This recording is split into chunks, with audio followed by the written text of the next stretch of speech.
Take the love in. We love you, Daniel Craig. Come on. That's incredible. Thank you. Incredible. Thank you. I want to get into all of this, and I want to... He was promised millions, but turned them down. Sean Connery left the character of James Bond for good after a secret struggle that almost shattered him.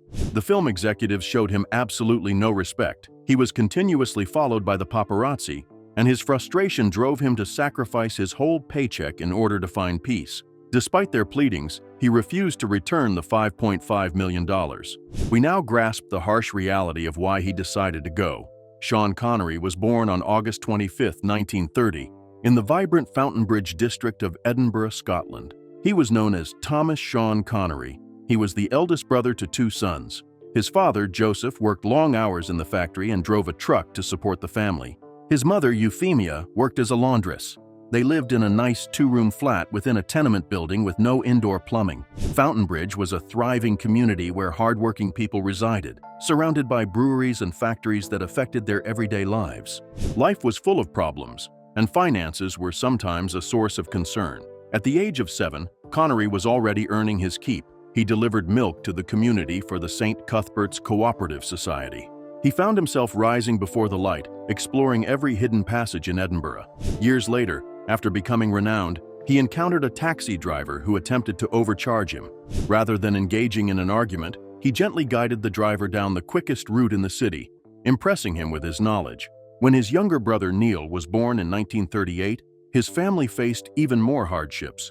Connery volunteered to take on more responsibilities in an effort to show his support. He developed swiftly and became known as Big Tam. At the age of 13, he decided to leave school and work full-time as a milkman. His family relied more on income than he did on schooling. At the age of 16, Connery joined the Royal Navy. He had planned to serve for 12 years, but life took an unexpected turn.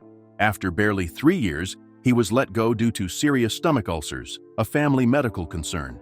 During his time in the Navy, he decided to get 2 tattoos, one honoring his parents with the words Mom and Dad, and the other expressing his love for Scotland with the phrase Scotland Forever. They acted as permanent reminders of his origins, engraved into his skin. Back in Edinburgh, he was looking for a job.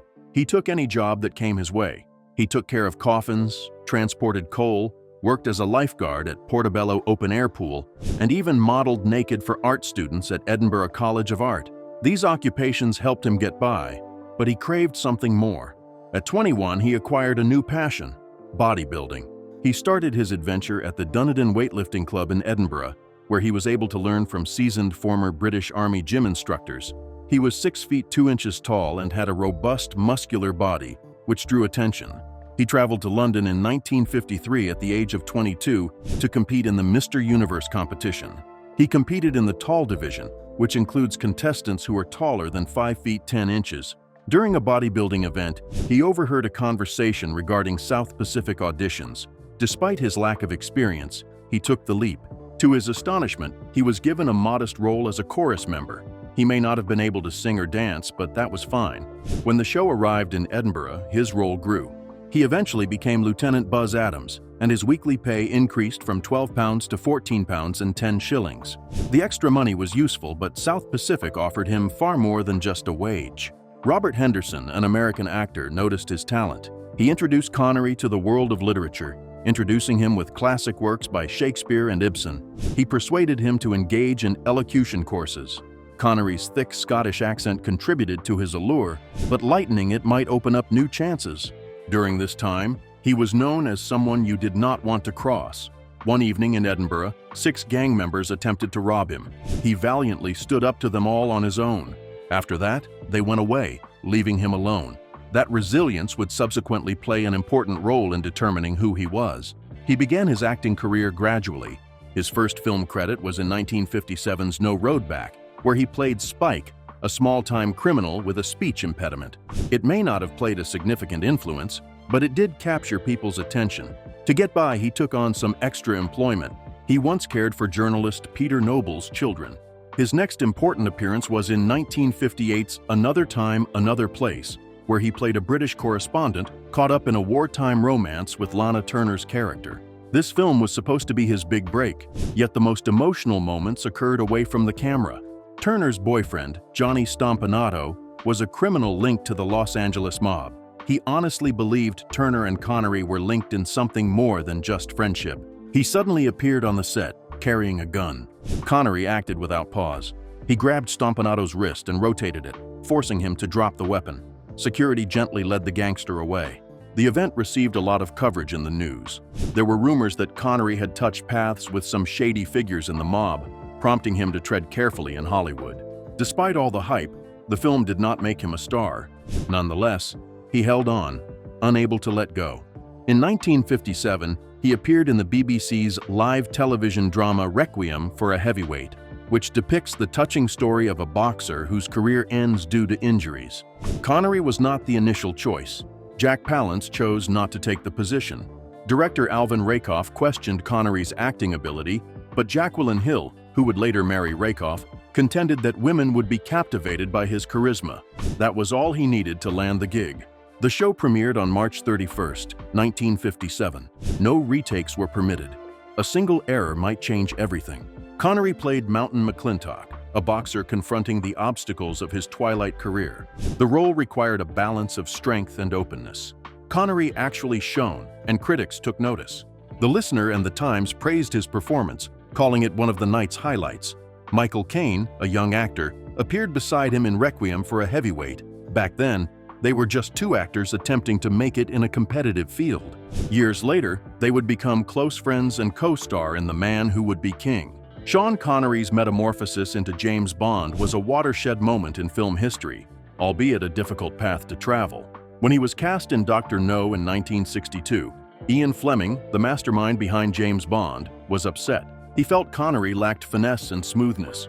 He envisioned Bond as a cultured English gentleman, similar to Cary Grant or David Niven. Connery, with his wonderful Scottish accent and rugged appearance, was absolutely unique. Fleming described him as an oversized stuntman and questioned his ability to speak appropriate English. However, the producers, Albert R. Broccoli and Harry Saltzman, saw a distinct spark. Connery exuded an obvious attraction, combining a feeling of danger with seductive charisma that genuinely distinguished him. Broccoli believed that with the right assistance, Connery might become the ideal Bond. Director Terence Young accepted the task. He introduced Connery to the world of gourmet dining, fitted tailoring, and the sophisticated lifestyle that would create the character. The release of Dr. No marked a watershed moment. People loved Connery's portrayal of Bond, self-confident, robust, and naturally stylish. Fleming was so captivated by Connery's depiction that he altered Bond's biography in his 1964 novel, You Only Live Twice, to include Scottish heritage as a compliment to the actor. It was unusual for a film actor to shape the literary portrayal of a character, but Connery did exactly that. His performance established a benchmark for James Bond, influencing the character for many years to come. The success of Dr. No cleared the way for more ambitious and thrilling Bond flicks. Goldfinger, released in 1964, completely changed the landscape. It reintroduced iconic Bond characteristics like the Aston Martin DB5 and legendary adversaries. The picture grossed $125 million worldwide, a stunning feat for its age. Thunderball, released in 1965, pushed the boundaries even further with underwater battle scenes and a budget 3 times bigger than the previous picture. The stakes climbed, the action heightened, and Connery was at the center of it all. His portrayal of Bond changed the landscape of spy flicks for the better. Before him, on-screen spies were frequently presented as either brilliant geniuses or gruff, strong guys with no appeal. Connery integrated the two aspects. He had a sharp mind, a fast sense of humor, and a powerful presence. He was able to seduce ladies, outwit foes, and navigate fierce fights while remaining calm.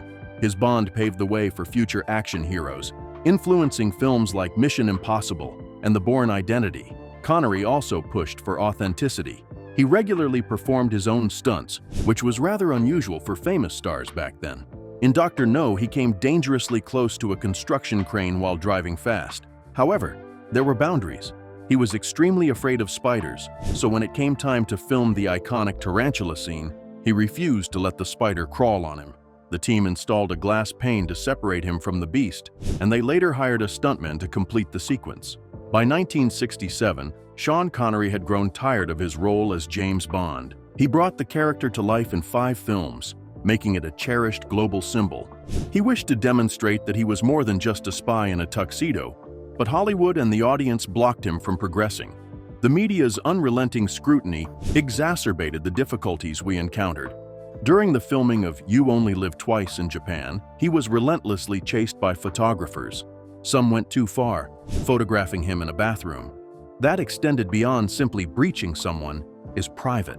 It became clear that his life was slipping away from him. The frustration was clear on TV.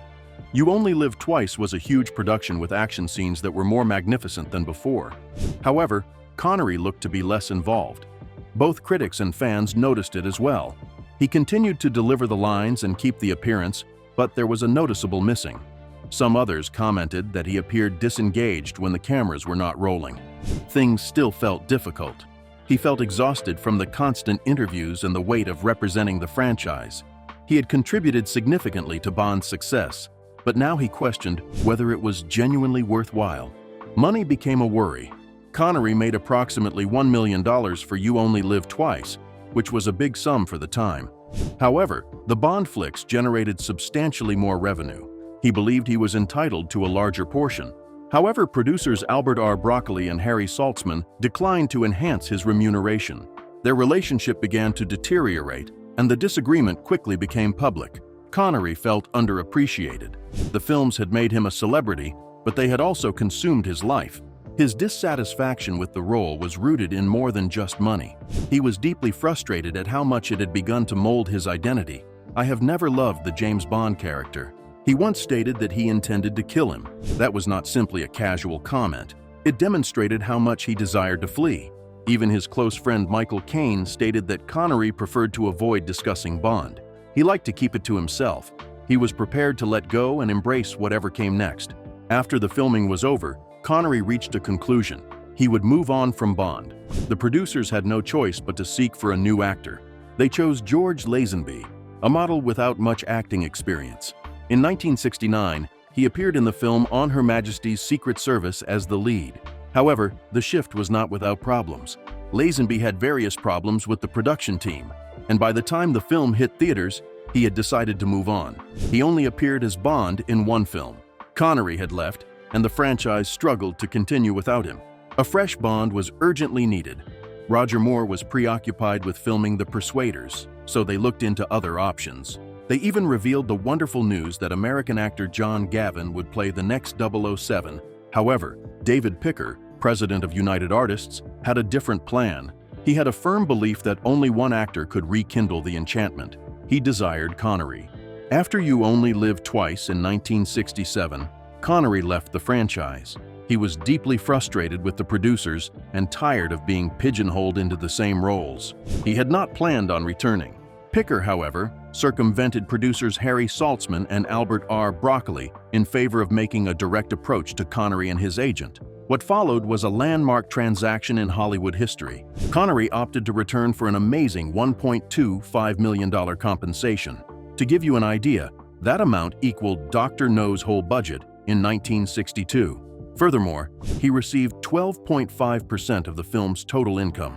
After Diamonds Are Forever grossed $116 million at the box office, Connery received an additional $14 million. The pact also included 2 non-Bond films backed by United Artists. Above all, Connery would avoid any interactions with Saltzman and Broccoli during the development process. The studio moved aggressively to promote his homecoming. It was clear that Sean Connery had returned. The trailers and posters announced his comeback, causing a flurry of excitement among supporters. However, there was an uncomfortable sensation in the air. Connery seems to have aged. He took his time moving. His performance lacked the same intensity as his previous Bond films. He said the lines, but the energy was missing. Everyone took notice. Observers took notes. Connery performed his commitments, but it was clear that his heart was no longer invested in the character. What Connery did with his salary check, however, was extremely startling. He let everything go. In 1971, he founded the Scottish International Education Trust with his income from Diamonds Are Forever. After a difficult childhood, he was committed to help others avoid similar struggles. The trust provided financial support to gifted Scots who struggled to afford higher education. education. It covered tuition, travel, books, and other education-related expenses. Connery collaborated with renowned figures such as racing legend Sir Jackie Stewart to bring it to reality. Despite the film's success at the box office, Connery stated that he was ready to move on from the Bond role. He had always felt uneasy about the prominence that came with being 007. He felt restricted by his role and frustrated with how the franchise was governed. When the filmmakers contacted him with a $5.5 million offer to return for Live and Let Die in 1973, he declined immediately. That was an incredible lot back then. However, Connery had no desire to be identified with Bond. He agreed to let Roger Moore take over, although he was not really pleased with the franchise's shift towards a lighter, more comedic tone. The journey that led to Never Say Never Again began years before the film's release. It all began in the late 1950s when Kevin McClory, Ian Fleming, and screenwriter Jack Whittingham teamed to create a James Bond picture. Despite the fact that their project did not develop, Fleming borrowed their script for his 1961 novel Thunderball without crediting McClory or Whittingham. This led to a huge court battle in 1963. McClory claimed to own the rights to the Thunderball story. The court ruled that he may make films inspired by Thunderball,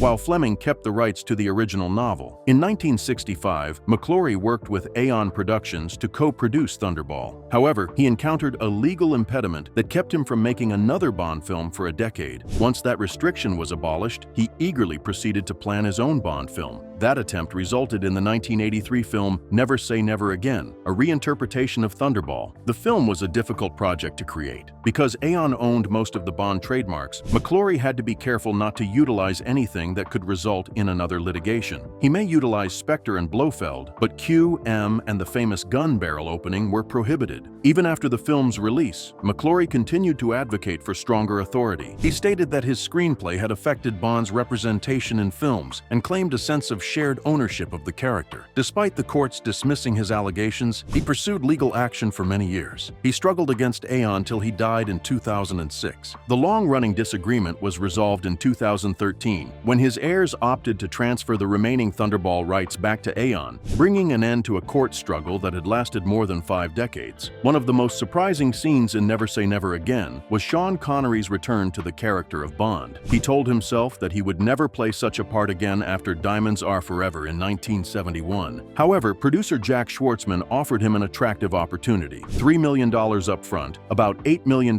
today, plus casting permission, script input, a part of the earnings, and creative control over key aspects of the film. Connery had frequently found himself at clashes with Aeon over creative decisions. Thus, this pact gave him the flexibility he had always sought. Connery helped shape the film significantly. He was instrumental in casting Klaus Maria Brandauer for the role of Largo and Kim Basinger for Domino. He worked closely with director Irvin Kershner to develop the tone and dialogue. The title, Never Say Never Again, is a light-hearted homage to his prior utterances. Micheline, his wife, had suggested it as a gentle reminder to always keep an open mind. At 52 years old, Connery provided a more mature rendition of Bond, in contrast to Roger Moore's smoother, more light-hearted portrayal in Octopussy at the time. The picture performed exceptionally well at the box office. It grossed more than $160 million worldwide, demonstrating that Connery's Bond still had the ability to captivate moviegoers. Although the box office results were optimistic, the process of making the picture was far from enjoyable. Behind the scenes, the production had various problems. Schwartzman, despite his legal skills, was still figuring out how to be a film producer. That put a lot of responsibility on Connery and assistant director David Tomlin, who had to take charge to keep everything running well. The writing turned out to be quite a disaster. Lorenzo Semple Jr., who earned a name for himself with Flash Gordon, was the original writer, but left due to divergent artistic views. British writers Dick Clement and Ian Lafreniere stepped in, although they had to tread carefully to avoid inciting another lawsuit from Aeon. Each bit of dialogue had to go through legal approval, resulting in considerable delays. Financial challenges exacerbated the difficulties. Thunderball's underwater scenes were expensive and difficult to film. Some action scenes had to be reshot after it was discovered that Connery's body double appeared much younger than him. All of these disappointments left Connery upset, as he suspected that many of the people involved in the picture lacked experience or were disorganized. Sean Connery's post-James Bond career demonstrated his adaptability outside the spy role. In 1987, Connery starred as Jimmy Malone in Brian De Palma's thrilling criminal thriller, The Untouchables. The film follows federal agent Elliot Ness, played by Kevin Costner, as he seeks to bring down the renowned criminal Al Capone.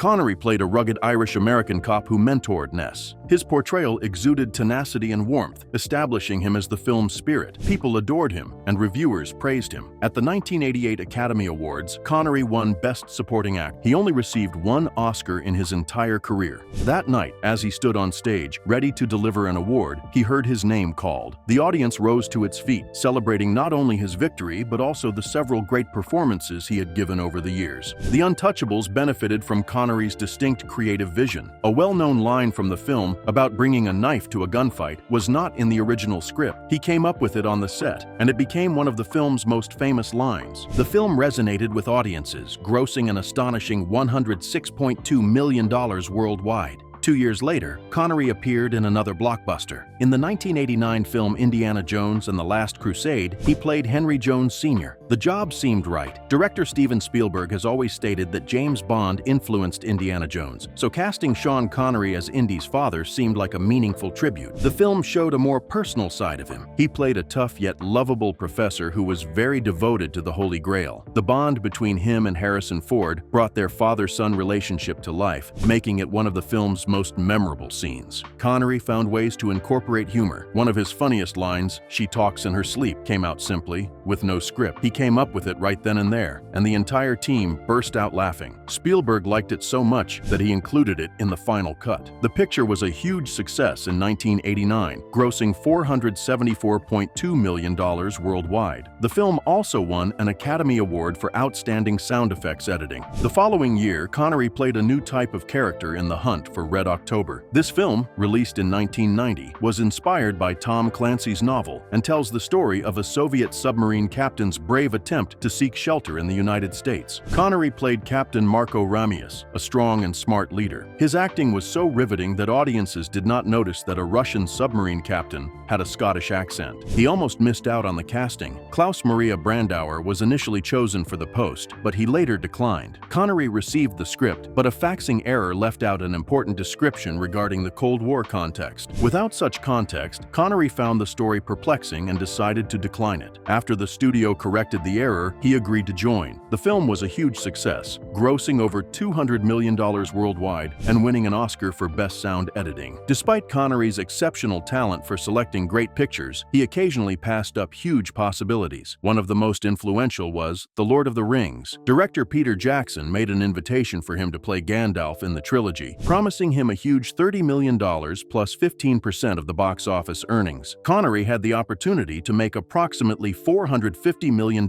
from that contract, but he declined. He later admitted that he simply could not understand the script. Despite delving into J.R.R. Tolkien's work, he still could not grasp the tale. Ian McKellen took on the part, and his performance became genuinely memorable. Connery later stated that McKellen was genuinely excellent as Gandalf and voiced no regrets about his choice. He declined more than just this big role. He also declined to play the roles of John Hammond in Jurassic Park and the architect in The Matrix. If a tale did not resonate with him, he would decline the job, no matter how lucrative the remuneration was. By the early 2000s, Connery had grown sick of Hollywood. His last live-action feature, The League of Extraordinary Gentlemen, was released in 2003. The production had numerous problems. He had a fight with filmmaker Stephen Norrington, portraying him as insane and out of touch. Even after the cameras stopped rolling, Connery tried to improve the film in the editing room, but there was not much he could do. The film did not receive the attention it deserved because it was released the same summer as Pirates of the Caribbean. Critics were critical, and the experience left Connery feeling discouraged about the film industry. In 2006, he announced his retirement while winning a Lifetime Achievement Award from the American Film Institute. He would move on from performing and had no desire to return. Despite Spielberg's offer to reprise his part as Henry Jones Sr. in Indiana Jones and the Kingdom of the Crystal Skull, he declined. He stated that retirement was simply too enjoyable to let go of. His last acting appearance came in 2012 when he voiced the lead character in Sir Billy, an animated film set in Scotland. It was hardly an elaborate farewell, but Connery did not need one. He had already established an outstanding career. Sean Connery's personal life was as full of drama as the roles he played in cinema. In 1962, he married Australian actress Diane Salento. The same year he played the famous James Bond in Dr. No. Their 11-year marriage was characterized by jealousy, control issues, and severe allegations of abuse. Salento, an Oscar-nominated actress, subsequently revealed in her autobiography that Connery felt resentful of her success. She claimed he pushed her to decline roles and refused to let her hire any help at home, forcing her to manage everything on her own. Salento and Connery separated in 1971, and their divorce was completed in 1973. Following their split, she continued to share her experiences with abuse. She claimed that Connery's famous position contributed to emotions of insecurity and a need for control. Her death in 2011 brought her story back to the forefront, focusing attention on the most problematic aspects of Connery's past. At that point, Connery had been married to his second wife, Micheline Roquebrune, for over 35 years. They met during a golf tournament in Morocco in 1970 and married in 1975. She was a painter from France and Morocco who was fluent in both French and Spanish, whereas Connery had only a basic understanding of either. They lovingly remembered how, in the early stages of their relationship, they communicated through body language. Their marriage lasted till Connery passed away in 2020. Unlike his first marriage, there were no public allegations of abuse. Over time, whispers of infidelity surfaced, but Roquebrune preferred to remain mute about the subject. They lived a tranquil existence together in the Bahamas, away from the hustle and bustle of Hollywood, with Connery referring to her as the love of his life on numerous occasions. Connery struggled with dementia in later life. His wife revealed that the sickness had had a profound impact on him, making it difficult for him to express himself or recognize those he cared about. He died quietly in his sleep on October 31, 2020, at his home in Nassau, Bahamas. He attained the extraordinary age of 90. His death certificate said that pneumonia and respiratory failure were the causes. 2 years later, in 2022, his ashes were dispersed across Scotland at designated locations to honor the country he loved. Despite the controversy around him, Connery remained one of the most renowned actors of his day. In 2000, Queen Elizabeth II knighted him in appreciation of his major contributions to film and Scottish culture. The event took place at Holyrood Palace in Edinburgh, where Connery wore the full Highland attire with the MacLeod tartan. He later described it as one of the proudest days of his life. Even towards the conclusion of his career, Connery's charisma was as powerful as ever. At 59 years old, he was named the sexiest man alive by People magazine in 1989, making him the oldest person to do so. When asked about it, he chuckled and stated, "It is all downhill from here." 10 years later, at the age of 69, he was named the sexiest man of the century, demonstrating that charm is timeless. There was something absolutely unique about his appearance on film. Director Steven Spielberg previously stated that Connery was one of just 7 true cinematic stars in the world. He possessed a characteristic that few performers can match, a memorable and energetic presence that stands the test of time.